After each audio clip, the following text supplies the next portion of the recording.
রাজ্যে ১২৫টি সরকারি বিদ্যাজ্যোতি স্কুলের মধ্যে ৮৮টি স্কুল জন্মলগ্ন থেকে বাংলা মাধ্যম বিদ্যালয়। এদিকে ২০২৬ সালে সিবিএসই বোর্ড পরীক্ষা দিতে হবে ইংরেজি মাধ্যমে। বিষয়টি নিয়ে ইতিমধ্যে উদ্বিগ্ন এই সকল বিদ্যালয়ে পাঠরত প্রায় ৩ লক্ষ ছাত্রছাত্রী এবং তাদের অভিভাবকরা। ২০২৬ সাল থেকে বিদ্যাজ্যোতি স্কুলের বোর্ড পরীক্ষা ইংরেজিতে নেওয়ার সিদ্ধান্তে শিলমোহর প্রদানে তোড়জোড় শুরু করে দিয়েছে রাজ্য সরকার। ন্যূনতম পরিকাঠামো ছাড়াই প্রায় ২ বছর আগে বিদ্যাজ্যোতি প্রকল্প লাগু করে দিয়েছিল রাজ্যের কর্মা তৎকালীন শিক্ষামন্ত্রী রতনলাল নাথ। বিদ্যাজ্যোতি স্কুলগুলির ফলাফল আজ আর নয় কারোর অজানা সেটা হলো সংশ্লিষ্ট স্কুলগুলিতে পাঠরত ছাত্রছাত্রীদের ভবিষ্যৎ। গত ২ বছর বাংলা মাধ্যমে পরীক্ষা দিয়ে শোচনীয় ফলাফলের পর এবার ২০২৬ সাল থেকে ইংরেজিতে বোর্ডের পরীক্ষা দিতে যাচ্ছে রাজ্য। আর এই সিদ্ধান্ত প্রকাশ্যে আসতেই শিক্ষক শিক্ষিকা এবং ছাত্রছাত্রীদের মধ্যে সঞ্চার হয়েছে উদ্বেগের।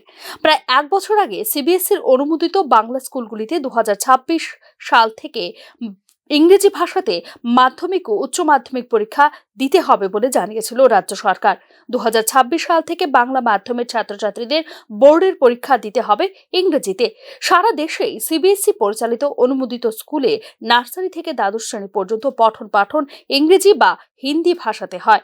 ফলে সিবিএসই স্কুলে পাঠরত ছাত্রছাত্রীদের ইংরেজি হিন্দি ভাষাতে স্কুলে নিয়মিত পঠন পাঠন এবং দশম ও দ্বাদশের ফাইনাল পরীক্ষা ইংরেজি হিন্দি ভাষাতে দিতে অসুবিধা হচ্ছে।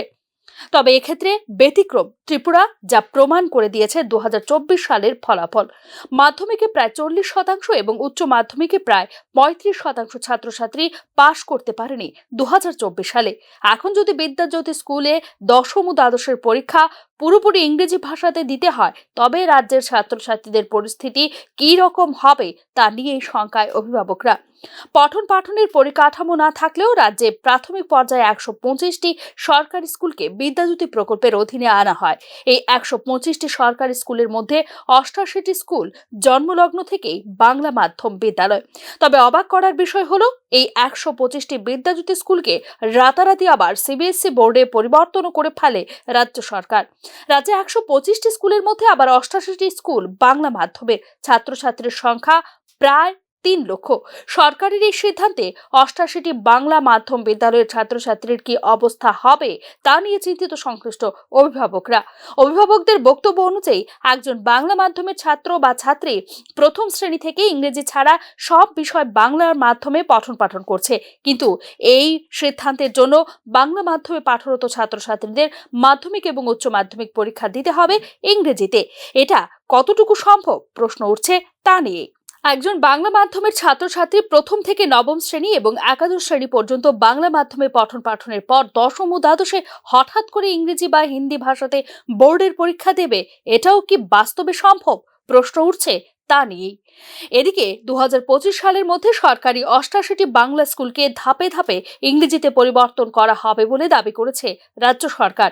এই ৮৮টি সহ রাজ্যের হাজারো সরকারি বাংলা স্কুলে পঠন পাঠন করছে গরিব ও নিম্ন মধ্যবিত্ত পরিবারের সন্তানরা। ফলে এই স্কুলগুলি ইংরেজিতে পরিবর্তন করার সাথে সাথে পঠন পাঠন এক প্রকার বন্ধের মুখে।